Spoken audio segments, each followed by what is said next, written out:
Hey, everybody, welcome to Positive Podcast. I have a very special guest in the studio today. I am a huge ice cream fan, and I know there's some big ice cream fans out there.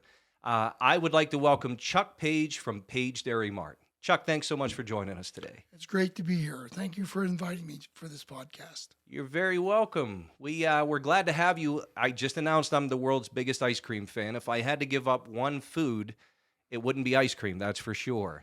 But you have a historical landmark that is very well known in the Pittsburgh area, and it's been family owned since 1951. Tell us a little bit about how the family business began and how far back it dates and some of the history to the business itself. My grandfather and grandmother used to go down to Florida in the 50s, and they discovered soft ice cream down in Florida. So my grandfather had a gas station at the same location that we are now, and he thought ice cream would be a good add-on to their business. So he brought it back because before soft ice cream, it was just hard ice cream. So he liked the variety of it being soft. So he inquired and got the business started, and it was an instant success. He said it was a success from the very beginning. My family has been on that corner for over 70 years. I have some pictures. My grandmother was great at labeling and dating pictures. And I'll show you this first one. Yeah, we'd love to see the pictures you have. Steve and I were able to see these earlier, and it definitely explains a lot of the history to the business itself. This picture is March 24th, 1918. And this picture is the location where we are now at the Dairy Mart. This is my grandmother. This is my great grandmother. And this is my great uncle. And this is one of my grandmother's sister's son. And as you can see, Coca-Cola at this point was about 26 years in business. Rick's Ice Cream turned into Seal Test. They sold this ice cream. I don't think there were any electrical lines going into the building, but there was a telephone line you could see here. So I'm not sure how they kept the ice cream cool. And just different mail pouch, different other things. This was a convenience store for the miners in the valley, Bex Run Valley. So what we did, when the 100-year anniversary of this picture occurred, I got all the relatives that were in the area, and we took another picture. So that store was on the other side of this building. This is the Hayes Mansion. They were the original family of the valley. They had coal mines. I think they had a barge company they built. This is East Carson Street is a dirt road. And there's a boardwalk. It was so muddy they had a boardwalk to their store. And then these are gas lights. And this is a trolley track. It was a mule-drawn trolley that came down to Bex Run Road. And this is the track that they put in. And as you can see, the hillside is totally stripped of any foliage. And then it was a steel trestle. Now it's a cement trestle. That's amazing. So that was the mansion back then. Yes. Yeah. This is the parlor of the mansion. And my dad's cousin told me that the chairs were horsehair stuffed and they were leather. And they weren't allowed to sit on them. So. And then we have a lot of events in the area. This is this is the St. Patrick's Day flood, 1936. The water went up to the second floor. In this picture, they're taking out Hannah, the one that was in the picture. They're taking her out in a rowboat because she was waiting till the water subsided, but it came into the second story, and then after the flood, they ripped this building down and built the one right next to it. That is there today. And that's the flood from 1936. Yeah. I see it in the photo there. The wow. famous Pittsburgh St. Patrick's Day flood. Wow. On February 28, 1958, we had a tragedy in our family. the Dairy Mart blew up. There was a gas leak in the street, and the gas came through the sewer line and filled the building with gas. It was unscented gas, and it was an all-electric building, so they never suspected anything would happen. But there were two guys from Duquesne Light that were sizing up the building for air conditioning, and the one guy lit up a cigarette, and it was the perfect mixture of gas because it blew all the walls out, and they got third-degree burns on their hands and their face, and everyone survived. I was supposed to go down that day, but my mother wouldn't let me go because I had to take a bath. And I remember my mother getting the phone calls and saying, "Oh, this can't be truth, can't be happening," and then watching it on TV on the news and reporting it. But we overcame it, rebuilt, and have been continuing ever since. What's amazing about that entire incident, not one person was killed. Correct. And you were telling Steve and I before we started the interview about how your father was on a ladder basically in the building. Is that correct? Right. And he thought that maybe his hands were blown off. He didn't even want to look down at his hands, but he survived and no issues, no problems. Right. That's amazing. He just got back from the war. So I think that was probably still on his mind, that he just thought his hands were blown off, but they weren't. Wow. So there is a ton of history to this family business. So as the business grew through the years, you started getting introduced and working for the family business at what age? At 10 years old, I would clean milkshake collars, load cups up, and load cones up. Wow. So you learned at a very young age to kind of adapt to the family business and have that work ethic at 10 years old. Yeah, sometimes you didn't have a choice. Very true, very true. So as the years went by, I'm sure you were working more and more, and your status in the company probably grew as well. I think it was 1986, did you say? Is that when you took over the business? Yes. Okay. I didn't want to be in the business. I didn't like the lifestyle. Oh. You're married to it. I would call it my mistress. And it was just, that's all you do for 8 months. But what's nice about this business is there's a 4 months break. But I didn't want that lifestyle. But I graduated from Robert Morris University in 81 in Pittsburgh. That's when the steel mills were collapsing and there were no jobs. But I wanted to stay in Pittsburgh, so I took the business over. And I'm really glad that I did, because it has been a wonderful business, and lots of people my age lost their jobs as they got older just because the corporations bumped them. But I had security, and I was last to go. Yeah, yeah. And we were talking a little bit earlier, too. People, when they see your face, obviously, on this podcast, they're going to recognize you from the ice cream store. You're probably as famous as any athlete or anybody in the area, your face. And I know you're a very humble guy, so I know that's hard for you to accept. But ice cream stores are where most families turn to. And, you know, your face is definitely recognized. Now, your family, your children is who I'm referring to, have also worked through the business as well. And your daughter is now taking over the reins of the business. How did that all happen, and what age did she start working for the company? My children always wanted, money and things. I always told them that I have the right job for them to work. And I apologized that their last name wasn't the right name, like Mellon or anything. So they had to work for what they wanted. So my children, if they wanted money, then they worked for it, and they did. And I'm very proud of the work ethic that all my children have, because they worked hard, and they knew what life was and working.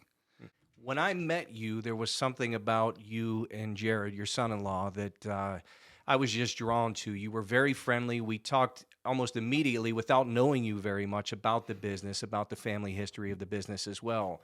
But what I saw in you was a passion towards your business, the quality of the food and the quality of the product that you had there. I truly believe, as a business owner, that is what separates somebody who is successful from those who are not always successful, is that quality product. That's something that you and your family have always believed in. Is that Yeah, right? that is right. You're absolutely right on that. If you have a passion for something, you will succeed at it. And I love food. And I love sweets. And I wanted to create something that's different, and that when you would eat it, you would remember it. And our products, we use so many local bakeries, and we have Nancy B's cookies, a pastry a la carte, we call it a Yinzer. It's a blonde brownie, and then the Greb's Bakery, we still get, we have their recipes and stuff. And we have things made from them, like apple dumplings, brownies, strawberry shortcakes. Um, and all these products are made from scratch, and they are wonderful. And everything is heated up so that when you get a Nancy B's cookie on your Sunday, you're getting the smell too. As if you would pull them out of an oven, you're getting that smell. And the eating sensation that we have is more than one sense. So this adds to the just the eating of things and creating a memory when you eat something. And just, I like to have good things to eat. Wow. Well, I know Nancy B's is responsible for me going an additional size in my pants. That's for sure. But you're not just an ice cream store. You're not just a dessert store. When I was speaking with you, we were talking about the food that you offer as well. And you were passionate about the way you make your hoagies and different things like that. That's a part of the business also. I think a lot of people think of you as an ice cream store, but they don't realize they can stop in and get lunch or even dinner if that's the fact.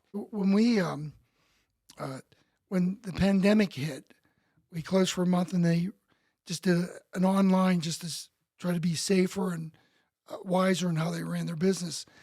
So our food business exploded because lots of people didn't know that we had hamburgers and stuff. And my hamburgers, the meat I use wins all kind of chefs award and stuff. It's really just different and really good. And when we have a steak hoagie that we use ribeye steak in it, and we get just raves how good they are. And we use Mancini's buns. And, when you use the best, it's kind of hard to screw up on a product. You are in a prime location in the Pittsburgh area. You probably have had a lot of people come to see you over the years as well. Is there any guests that you've had that kind of stand out to you? Not necessarily famous people, but maybe even you were telling us a story about the medical milkshake, for example, and the article that was written about that. You want to share that story with us? Yes. Yeah, that'd be great. So I usually, when I clean the machines, I get done very early, like 5 in the morning. So I was done early this day, and I'm out cleaning the lot outside, and I see a lady and her daughter pull up. And I look over, and I could see that the daughter in the passenger seat was in pain, that she looked like she just had her wisdom teeth pulled out. So the mother rolled down the window and said, "Well, you open?" I said, "Well, it looks like you need a medical milkshake there," because I could see that the pain of her daughter, and that often the surgeons say a milkshake probably would just cool that off, and that would be the best thing for that, ease the pain of that surgery. So I told her that I would make her one, and we got everything going, gave it to her, and about 2 months later, I think it was Acts of Kindness in the newspaper, this lady wrote the most marvelous story about the situation, and wrote it well, and just described how everything went. And it really just blessed me to see her, how she really appreciated it.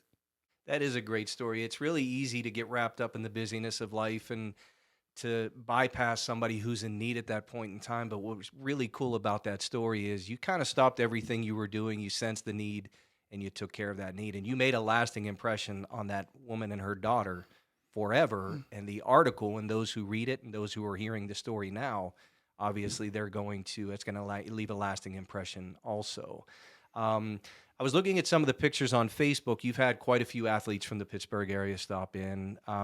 As I'm reading reviews, and people that I know that aren't even in the state, they talk about Page Dairy Mart. That has to feel good to have that kind of reputation. And if anybody does visit the area, you're pretty much a place that they're going to come to and stop at. I always do my best, and I never even imagined how things have turned out, how good they are, and the notoriety of the business and everything. I'm almost humbled by the success of how everything has turned out.